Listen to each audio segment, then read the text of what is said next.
สู่ไปละเมอยาสู่ไปคิดปล่อยมันไปตามกรรมตามหมดที่กำหนดไว้ให้มันผู้ดีผู้ได้ใจสารนอพดเลี้ยวให้เจ้าปล่อยเด้อเข้าป่าโอดสะเด้อใจเด้อนึกว่าเขานอนนึกว่าเขานอน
เป็นอย่างไรเป็นไปก่อนเป็นอย่างไรเป็นไปก่อนแต่อย่าเอาให้ใจมังมุนเกิดเป็นคนเฮาต้องคิดได้แล้วได้นั่นละสิ่งบ่หวนสิปล่อยได้ล้วนตั้งใจให้ใหม่คนมีหัวใจสิพองแล้วหากจริงนั้นมีกับคนทั่วไปบางคนข้างในมีทางหักจริงหักหลอกโอ้อัตนาเกิดมาศาสตร์นี้ซ้ำต่อพอเฮาหักจริงยี่ดอกแต่เขานั้นหลอกให้เฮาเสียของขอให้ใจนั้นจงลืมเขาความหักเน่าจะปล่อยให้โลกทะเลเก็บหักมานานหลายปีจนยากเสียหัวใจมันพังมันเฮลาบเด็กขอไปให้ไกลตัดใจให้เรื่องเขาเสียสิ้นตัดใจให้เรื่องเขาเสียสิ้นตายเป็นดินอายนี้จะจืดคนมาถือความหักอีลินเป็นนินอายละผูกคิดน้ำเป็นกรรมละของเอาปากก่อนกลับมาบ้านหัวใจเด้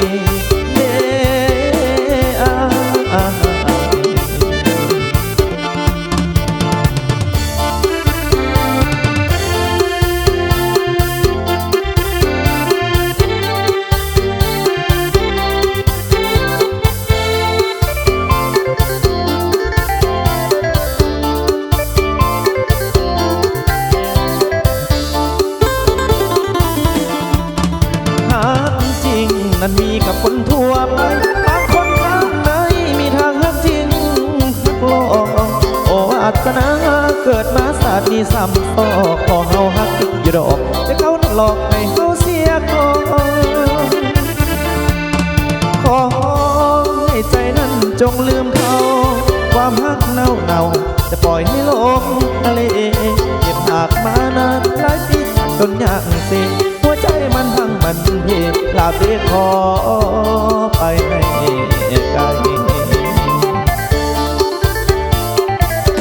ตัดใจให้เรื่องเขาเสียสิ้นตัดใจให้เรื่องเขาเสียสิ้นตายเป็นดินและอายนี้จะจืดคนมาถือละความหักอีลินละเป็นนินอายละโทคิดน้ำสิเป็นกรรมละของเอาปากก่อนกลับมาบ้านละทองหัวใจ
อยู่สุดทางปวงเขตแคว้นแดนใดหาใส่เทียบพันน้ำของน้ำคานประสานก็ใจมึงลวงสยามบุรีที่นี้ยังฟังในสวงเวียงจันทร์เสียงควางจากมาแสนห่วงคืนนั้นราตรีเสิร์ชสันเวียงจันทร์นครหลวงใจหลายล้านดวงขอน้อมนมัสการบริคำใสคำมวลทบทวนให้ใจไฟฝันสวรรค์เขตติดสาลาวันตำนานเมืองใดโนเสาจำปาเบ่งขาวสาวลาวพี่น้องคิดฮอดเสกอนวลน้องงามแห่นอดเอาอันตะเปื่อยเอ้ยเห็นแล้วไอ้หายศพเศร้าวอนพระองค์แสนเมืองเก่าให้คู่องค์ลาวไปกาลนามองไปเด้อเนาะงานของเราเนาะอุดมสมบูรณ์ไปด้วยทรัพยากรธรรมชาติเนาะทรัพย์ในดินสินในน้ำของประเทศเราเนาะ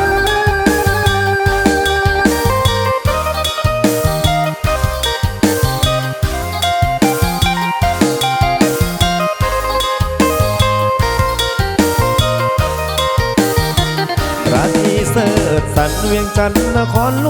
วงใจหลายล้านดวง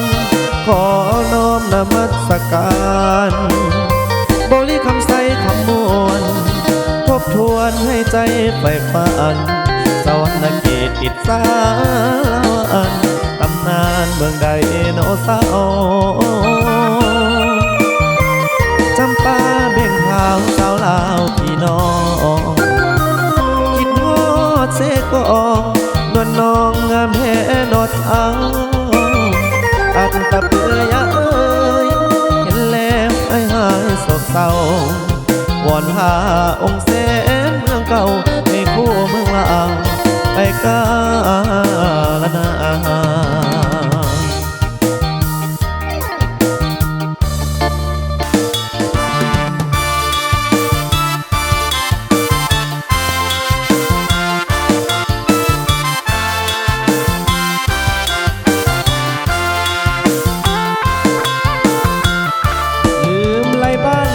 แล้วบ่อนนงเยาบ่อนเจ้าเคยทุกแรงสาบ่อนเจ้าเคยอยู่ก่อนนั้น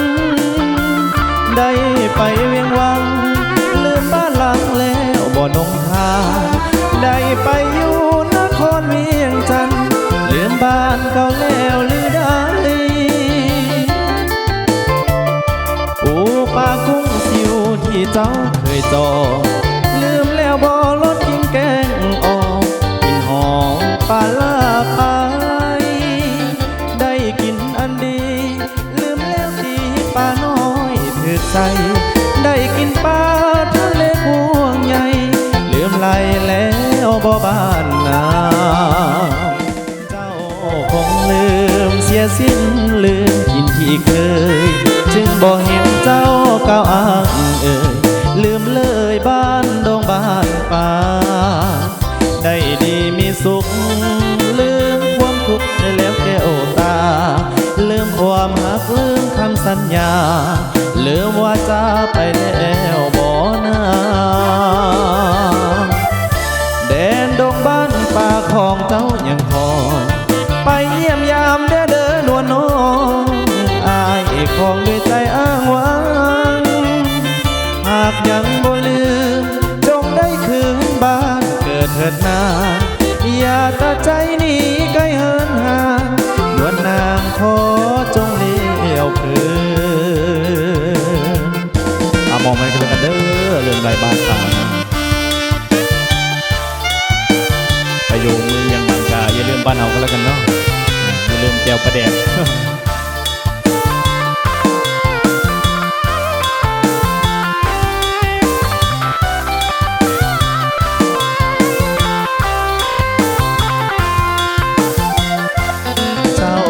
คงลื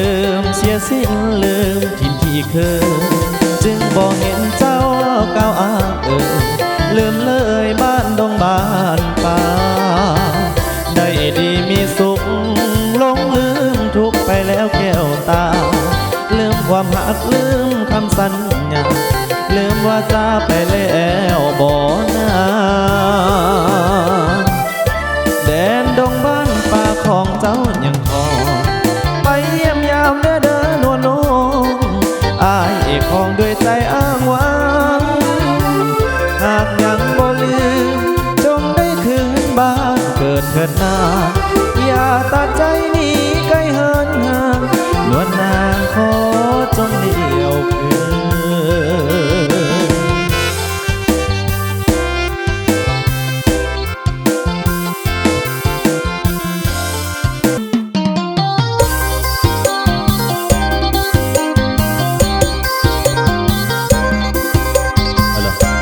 มองให้กันเด้อมาอุปกรณ์คุณอุปน้องมาแล้วกันนะ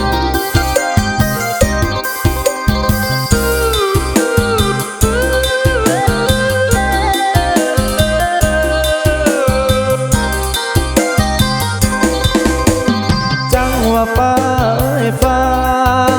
ห้องถ้าให้ใจเงาง่วงขึ้นหอตาวาจากไปในเมืองตั้งนานป้าอายท่าอยู่บ้านนั่งกินน้ำตาเจ้าคงลืมแล้วน้อคำเว้าลืมกระโดดโดนเก่าบ่อนเฮาสัญญาว่าจะคืนเมื่อบ้านซอยอายดำนาจนเขาถือผ้ายังบ่ได้เอกผ้าเอาเห็นป้าอุ้มฝนเบิ่งคือคนอุ้มน้องลางสังหรณ์ปองว่าน้องนั้นมีผู้บ่าวยามเมฆไหลซ้อนเบิ่งคือคนนอนโมนตักเจ้าน้ำตาไหลยาวในข้าวเมฆไหลเวียนวนจังหัวฟ้าเอ้ยฟ้าห้องลาอายยานน้องเปลี่ยนใจคือฟ้าสังฝนเห็นฟ้ายิ่งเขียวอายแห้งเป็นห่วงหน้ามนเห็นฟ้าอุ้มฝนเบิ่งคือคนอุ้มน้อง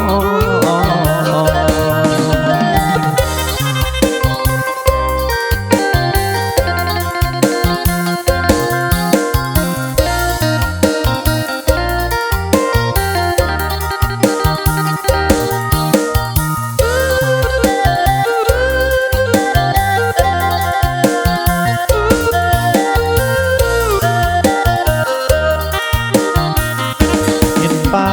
อุ้มฝนเบิ่งคือคนโอมน้องลางสังหรณ์ปองว่าน้องนั้นมีผู้บ่าวยามเอกไหลซ้อนเบิ่งคือคนนอนโมนตั้งเจ้าน้ำตาไหลยามในข้าวเมฆไหลเวียนจังว่าป้าเอ้ยป้าห้อ